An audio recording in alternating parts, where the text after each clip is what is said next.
안녕하세요. 오늘은 역사상 가장 위대했던 제국 중 하나, 바로 로마로 시간여행을 떠나볼 거예요. 로마가 어떻게 탄생해서 어마어마한 영광을 누렸는지, 또 어떤 혼란을 겪었는지, 그리고 마침내는 어떻게 완전히 새로운 모습으로 바뀌게 됐는지, 그 모든 이야기를 지금부터 시작해 볼게요. 모든 이야기에는 시작이 있겠죠? 로마 제국의 이야기는 바로 이 사람에게서 시작돼요. 자기 양아버지, 그러니까 그 유명한 율리우스 카이사르가 저지른 실수를 아주 똑똑하게 교훈으로 삼았던 한 남자. 그의 이름은 바로 옥타비아누스였어요. 내전에서 이긴 옥타비아누스는 진짜 똑똑했어요. 왜냐면 자기 아버지가 왕이 되겠다 하다가 암살당하는 걸 똑똑히 봤거든요. 로마 사람들이 왕을 정말 무서워하는구나. 이걸 깨달은 거죠. 그래서 자기는 절대 왕이 아니라고 그냥 여러 시민 중에 첫 번째, 제일 시민일 뿐이라고 엄청 겸손하게 나갔던 거예요. 그렇게 겸손하게 나오니까 원로원도 감동했겠죠. 그의 리더십에 깊은 인상을 받아서 존엄한 자라는 뜻의 아우구스투스라는 특별한 칭호를 선물해요.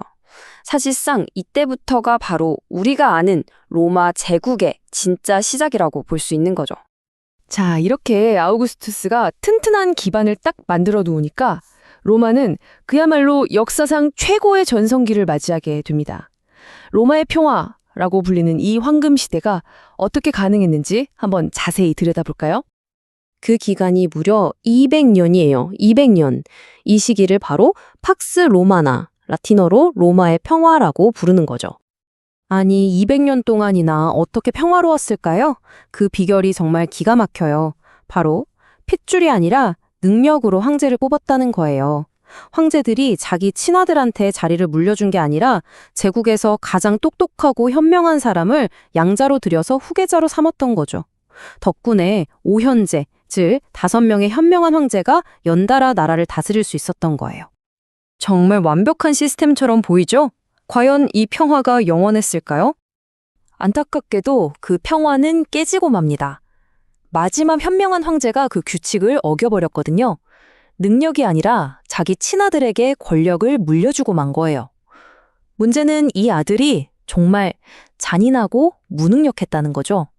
결국 이 선택 하나가 로마의 황금 시대를 끝내고 끔찍한 혼돈을 불러오게 됩니다. 상상이 가시나요? 단 50년 동안 황제가 26번이나 바뀌어요. 거의 2년에 한 명꼴이죠? 근데 이 황제들 대부분이 어떻게 됐을까요? 네, 바로 암살당했어요. 군인들이 자기들 마음대로 장군을 황제로 앉혔다가 마음에 안 들면 또 죽이고 끊임없는 내전이 벌어진 거죠. 이걸 바로 3세기의 위기라고 불러요. 이제 제국은 정말 망하기 직전까지 갔어요. 이대로는 안 됐죠. 이 엄청난 위기를 해결하려면 정말 파격적이고 새로운 생각을 가진 황제가 나타나야만 했어요. 그때 나타난 구원투수가 바로 디오클레티아누스 황제예요. 그는 딱 보니까 알겠는 거예요. 이 로마 제국은 너무 커서 도저히 혼자서는 다스릴 수가 없구나. 그래서 아주 기발한 아이디어를 냅니다. 제국을 4개로 쪼개서 4명의 황제가 나눠서 다스리는 4분할 통치를 시작한 거죠. 그런데 문제가 있었어요. 황제가 넷이나 되니까 또 자기들끼리 싸우는 거예요. 이 혼란 속에서 결국 모든 경쟁자를 물리치고 다시 제국을 하나로 통일한 강력한 황제가 등장하는데 그가 바로 콘스탄티누스입니다. 이 콘스탄티누스는 정말 역사에 길이 남을 3가지 큰일을 해요. 첫째, 그동안 엄청나게 박해받던 크리스트교를 드디어 인정해줬고요. 이게 바로 밀라노 칙령이에요. 둘째, 크리스트교 교리가 막 여러 개로 나뉘어서 싸우니까 니케아 공의회라는 회의를 열어서 이게 정답이다 하고 딱 정리를 해줬어요.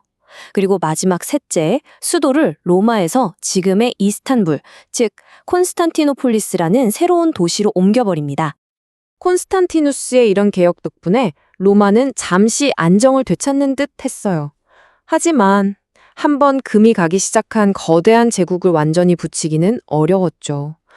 수도를 동쪽으로 옮긴 것부터가 어쩌면 분열의 시작을 알리는 신호였을지도 몰라요. 그리고 콘스탄티누스 다음에 나온 테오도시우스 황제가 마지막 쇠기를 박습니다. 크리스트교를 그냥 인정하는 수준을 넘어서 아예 로마 제국의 유일한 공식 종교, 즉 국교로 선포해버린 거예요. 결국 테오도시우스 황제가 죽고 나서 그의 유언에 따라 제국은 두 아들에게 반으로 나뉘어집니다. 이때부터 로마는 공식적으로 그리고 다시는 합쳐지지 않을 서로마 제국과 동로마 제국으로 갈라지게 된 거죠. 자, 이렇게 로마는 둘로 나뉘었어요. 전통의 중심지였던 로마를 수도로 한 서로마, 그리고 새로운 수도 콘스탄티노폴리스를 중심으로 한 동로마. 똑같은 로마에서 출발했지만 이 둘의 운명은 완전히 달라지게 됩니다. 서로마는 곧 무너지지만 동로마는 그 뒤로도 1000년이나 더 이어지거든요. 과연 이 두 로마의 미래는 어떻게 그렇게 달라지게 된 걸까요?